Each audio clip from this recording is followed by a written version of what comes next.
Semangat pagi anak-anakku sekalian. Selamat bertemu kembali. Selamat Natal dan Tahun Baru. Semoga di tahun 2021 ini semuanya lebih baik dari tahun 2020 yang lalu. Nah, anak-anakku, materi kita hari ini adalah tentang APBN dan APBD. Anggaran pendapatan dan belanja negara dan anggaran pendapatan belanja daerah. Dari katanya anggaran pendapatan dan belanja negara, kira-kira ada berapa isi dari APBN itu?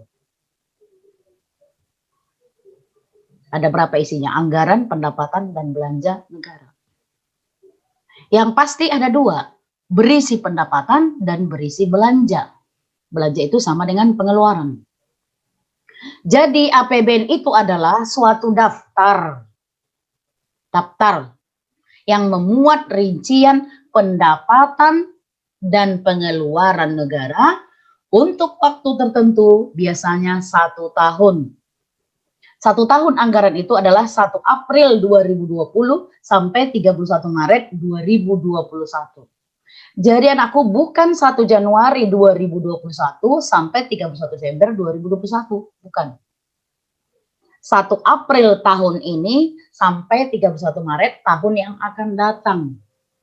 Begitu tahun anggarannya. Nah, ingat isinya dua, rincian pendapatan dan rincian pengeluaran. Dalam rumah tangga juga harus kita buat ini. Seperti saya buat APBK, anggaran pendapatan belanja keluarga. Jadi di situ mudah sekali saya buat daftarnya. Nomor, tanggal, uang masuk, uang keluar, saldo. Jadi setiap saya menerima sesuatu uang masuk, saya tuliskan di kolom uang masuk atau pendapatan. Setiap saya mengeluarkan sesuatu, saya tulis di uang keluar. Jadi pada akhirnya nanti saya tahu berapa saldo uang saya hari ini. Begitu dia. Jadi sederhana tapi sangat membantu. Apa fungsi dari APBN itu? Ada 3. Fungsi alokasi. Alokasikanlah, tempatkanlah. Jadi fungsi alokasi berarti menempatkan dana itu untuk meningkatkan kesejahteraan rakyat. Apa rupanya yang penting untuk kesejahteraan rakyat? Membangun sarana umum. Jembatan, jalan raya, jalan tol, taman, rumah sakit, dan sebagainya. Yang sifatnya untuk kesejahteraan rakyat.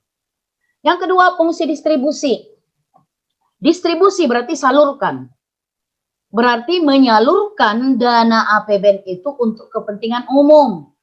Juga bentuk dana subsidi, dana pensiun, di mana dana yang tadi itu disebut dengan transfer payment. Transfer, pindahkan, payment, bayar. Maka bahasa Indonesianya pembayaran pindahan. Yang ketiga, fungsi stabilisasi. Kata dasarnya stabil. Stabil, netral, sesuai, seimbang. Berarti fungsi APBN itu adalah sebagai pedoman agar pendapatan dan pengeluaran teratur, seimbang, netral, sesuai dengan yang ditetapkan. Artinya jangan pula lebih besar pengeluaran daripada pendapatan, seperti kata pepatah bahasa Indonesia. Jangan lebih besar pasak daripada tiang. Itu nggak boleh anakku. Ya, itu stabilisasi. Ingat, alokasi, mengalokasikan, menempatkan, distribusi, menyalurkan, stabilisasi, pedoman untuk menetralkan, menyeimbangkan. Nah, tujuan penyusunan APBN itu apa? Untuk apa disusun? Ya jelas pasti sangat penting. Sebagai pedoman pendapatan dan pembelanjaan negara, untuk melaksanakan tugas kenegaraan, untuk meningkatkan produksi dan kesempatan kerja. Produksi, kesempatan kerja. Jika produksi meningkat, berarti kesempatan kerja meningkat. Berarti para pengangguran bisa bekerja kembali dan mendapatkan penghasilan. Ini dalam rangka apa? Meningkatkan pertumbuhan ekonomi dan kemakmuran masyarakat. Jika banyak masyarakat yang memperoleh pendapatan karena bisa bekerja, berarti ekonominya akan bertumbuh. Kalau masing-masing orang ekonominya akan bertumbuh, maka ini akan mencapai kemakmuran masyarakat. Begitu dia anakku ya. Kemudian sumber-sumber penerimaan dan jenis-jenis belanja. Apa saja sumber penerimaan itu? Kalau buat mami, sumber penerimaannya dari gaji, jual telur ayam, jual telur bebek, mungkin jual hasil kebun. dan sebagainya. Kalau di negara apa saja, yang pertama adalah penerimaan pajak. Pajak itu adalah sumber yang paling utama mengisi APBN kita. Maka penerimaan pajak itu adalah semua penerimaan negara yang terdiri atas pendapatan pajak, baik dalam negeri maupun perdagangan internasional. Dari dalam negeri, negara kita, dan dari luar negeri.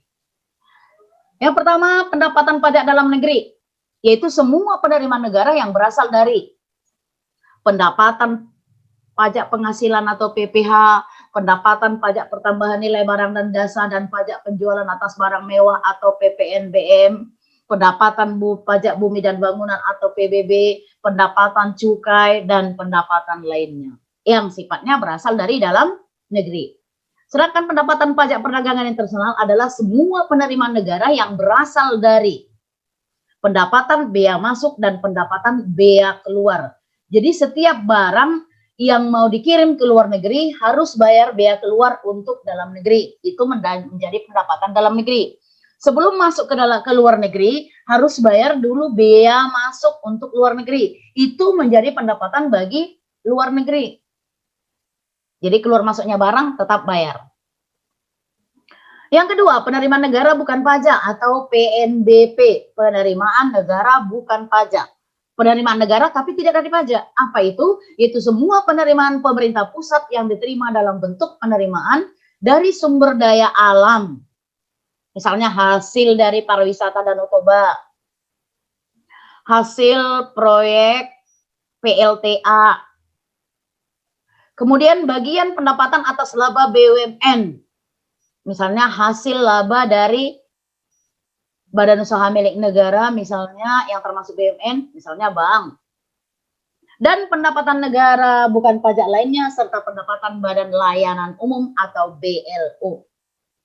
Yang ketiga, penerimaan hibah. Tahu nggak artinya hibah itu? Hibah itu adalah bancum, bantuan cuma-cuma. Itu semua penerimaan negara, baik dalam bentuk devisa, atau devisa yang dirupiahkan, atau bentuk rupiah, maupun dalam bentuk barang dan jasa, dan surat berharga yang diperoleh dari pemberi hibah. Tapi tidak perlu dibayar, dan sifatnya tidak mengikat. Baik itu yang berasal dari dalam negeri, maupun berasal dari luar negeri. Jadi ingat, hibah itu adalah pemberian cuma-cuma tanpa mengharapkan balas jasa. Dan ingat, tidak mengikat. Sedangkan jenis belanja negara adalah belanja negara itu adalah kewajiban. Belanja keluarga bulanan, uang sekolah itu kewajiban. Belanja untuk keperluan dapur itu kewajiban. Membayar listrik itu kewajiban dan sebagainya. Yaitu kewajiban pemerintah pusat yang diakui sebagai pengurang nilai kekayaan bersih yang terdiri atas belanja pemerintah pusat dan transfer ke daerah. Pengurang nilai kekayaan. Artinya yang dikeluarkan pemerintah untuk pemerintah pusat, di pusat, dan ditransfer ke daerah untuk daerah, itu adalah sebagai pengurang. Karena otomatis berkurang dari APBN. Diambil dari dompet APBN. Berdasarkan organisasinya, belanja pemerintah pusat itu dapat dialokasikan kepada kementerian negara atau lembaga. Yang pertama, yang kedua kepada bagian anggaran bendahara umum negara yang dikelola oleh Menteri Keuangan selaku pengelola fiskal. Tahu enggak artinya fiskal itu? Fiskal itu artinya pajak atau pengeluaran. Setiap pengeluaran itu namanya fiskal. Berdasarkan fungsinya, jenis belanja itu adalah yang digunakan untuk menjalankan fungsi pelayanan umum, fungsi pertahanan, fungsi ketertiban dan keamanan, fungsi ekonomi, fungsi lingkungan hidup, fungsi perumahan dan fasilitas umum, fungsi kesehatan, fungsi pariwisata dan budaya, fungsi agama, fungsi pendidikan, dan fungsi perlindungan sosial. Contoh fungsi kesehatan. Mendatangkan vaksin COVID-19.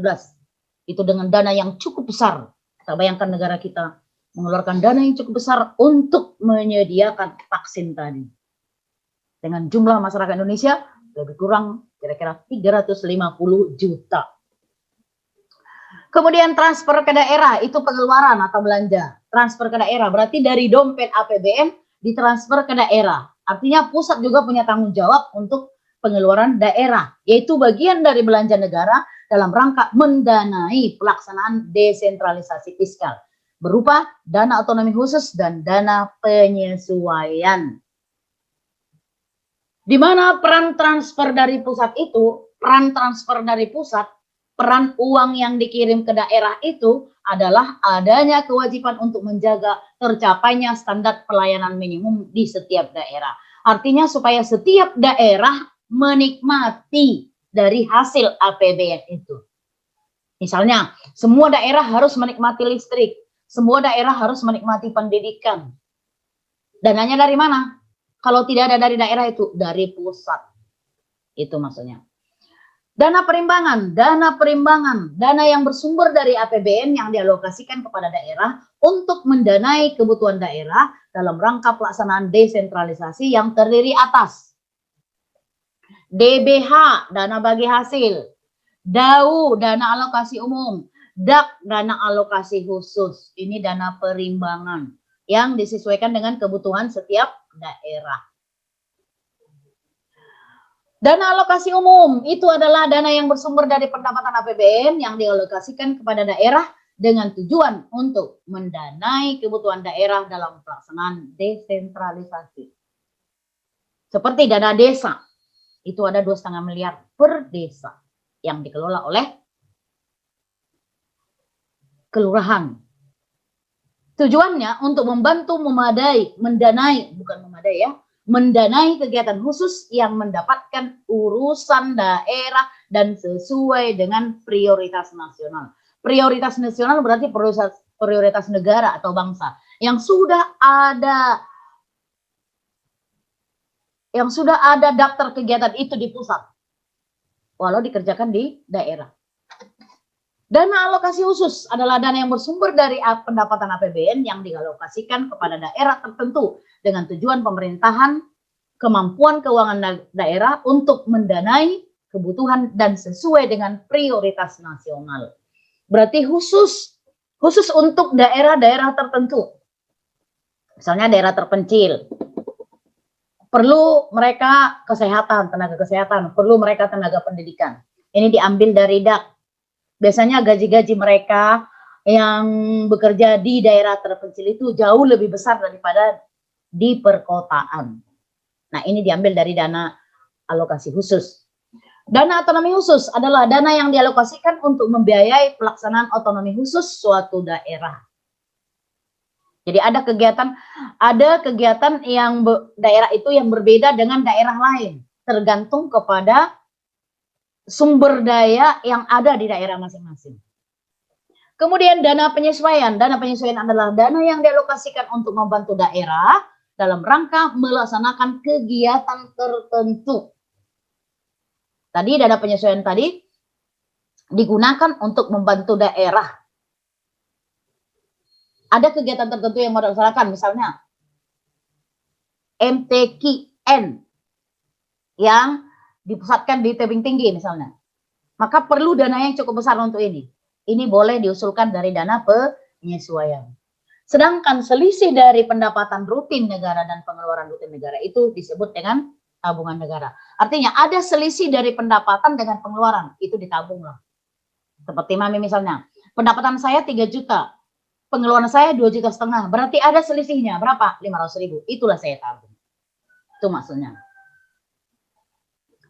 Jadi kalau dirinci, sumber pendapatan itu adalah 3, pajak, non-pajak, hibah. Tadi pada yang pajak sudah disebutkan, pajak penghasilan, pertambahan nilai, pajak penjualan tas barang mewah, PBB, pajak bumi dan bangunan, pajak ekspor, pajak perdagangan internasional, serta biaya masuk dan cukai. Sedangkan penerimaan non-pajak dari keuntungan badan usaha, milik negara atau BUMN, pengelolaan sumber daya alam, pinjaman, barang sitaan, percetakan uang atau sumbangan. Barang sitaan ngerti nggak? Misalnya, seseorang memiliki kewajiban kepada bank dan tidak bisa dilunaskan. Maka dengan sangat terpaksa, bank menyita barang tersebut. Maka ditulis, rumah ini di bawah pengawasan BRI. Berarti sedang disita oleh BRI. Karena yang pemilik rumah tidak dapat menyelesaikan segala kewajibannya kepada BRI. Kemudian hibah tadi pemberian yang diberikan kepada pemerintah, tapi bukan bersifat pinjaman. Hibah itu bersifat sukarela dan diberikan tanpa ada kontrak khusus, artinya cuma-cuma tanpa balas jasa. Dana bantuan yang didapat biasanya diperuntukkan bagi pembiayaan pembangunan. Selain itu, penerimaan yang berasal dari luar negeri juga masuk dalam pinjaman program atau pinjaman proyek dengan jangka waktu tertentu. Pinjaman program, ada program tertentu yang mau dijalankan selama misalnya 3 tahun. Misalnya program perluasan kesempatan kerja. Bagaimana caranya memperluas kesempatan kerja? Perlu ini dana besar. Nah, itu artinya pinjaman program. Sedangkan pinjaman proyek, misalnya proyek pembuatan jalan tol di seluruh Indonesia oleh Bapak Presiden Jokowi kita yang terbaik, yang tercinta. Dibutuhkan dana yang cukup besar. Pengeluaran negara atau pemerintah merupakan salah satu instrumen. Instrumen itu alat dari kebijakan fiskal pajak. Dan salah satu instrumen dari kebijakan makroekonomi, kebijakan yang lebih besar, lebih luas, lebih hebat. Yang tujuannya untuk mencapai output yang tinggi dengan laju pertumbuhan yang cepat. Sehingga bisa memberikan atau mencapai kesempatan kerja yang tinggi, stabilitas harga. Stabilitas harga itu artinya ketenangan harga. Tidak naik terlalu melonjak dan juga tidak turun terlalu ke bawah. Serta keseimbangan dalam neraca pembayaran. Yang termasuk pengeluaran rutin setiap hari, setiap bulan, atau belanja pegawai negeri. Itu pengeluaran negara untuk keperluan pembayaran gaji pegawai negeri. Bukan untuk Mami ya. Mami diterima gaji tapi dari yayasan. Walaupun Mami disebut juga dengan pegawai PNS, tapi pegawai nangiri swasta, bukan pegawai negeri sipil. Kemudian tunjangan. Ada uang makan atau uang lauk pauk, ini istilahnya buat angkatan bersenjata, tentara atau polisi, serta biaya lainnya yang sifatnya untuk pegawai negeri. Yang kedua, belanja barang, yaitu pengeluaran negara untuk membeli barang yang digunakan oleh negara untuk penyelenggaraan pemerintahan. Misalnya untuk kantor dibutuhkan komputer, kertas, print, tinta print, dan sebagainya. Itu dikeluarkan rutin setiap bulan. Yang ketiga, belanja rutin daerah, yaitu pengeluaran negara untuk belanja pegawai dan non-pegawai pemerintah. Tergantung kepada daerahnya masing-masing. Bunga dan cicilan utang. Loh, kok ada setiap negara, contohnya Indonesia ini, kita memiliki pinjaman ke luar negeri.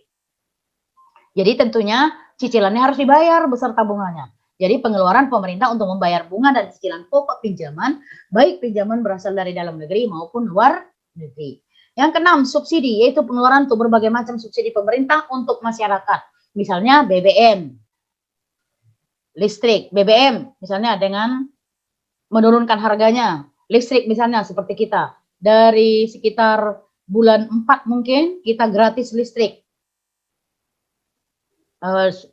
Sampai 2020, belum tahulah bagaimana 2021 ini. Apakah Jokowi masih memberikan kelonggaran untuk gratis listrik. Yang keenam, berbagai pengeluaran yang bersifat non-departemen. Sedangkan pengeluaran pembangunan berarti untuk pembangunan, adalah semua pengeluaran negara untuk membiayai proyek pembangunan fisik dan non-fisik. Fisik berarti berbentuk, ada bentuknya, ada wujudnya. Misalnya pembangunan gedung, perbendaharaan negara,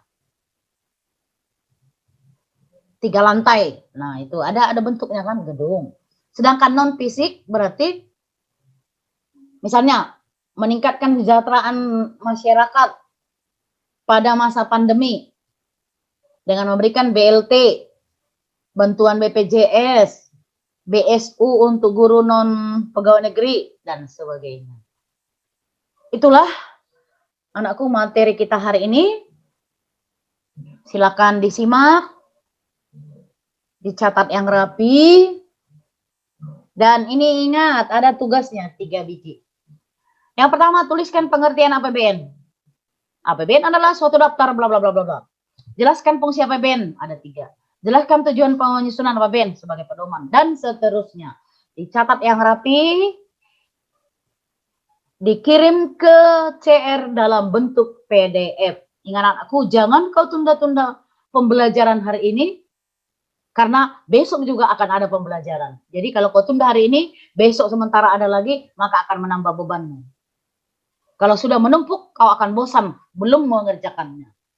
Akhirnya tertunda, terjadilah kebiasaan, terulanglah kebiasaan waktu semester yang lalu. Jangan ya anakku ya, sekarang semoga semangatmu semakin bertambah melihat nilai rapotmu pada waktu semester yang lalu. Oke nakku, tetap semangat. Mari kita tetap jaga protokol kesehatan dan stay at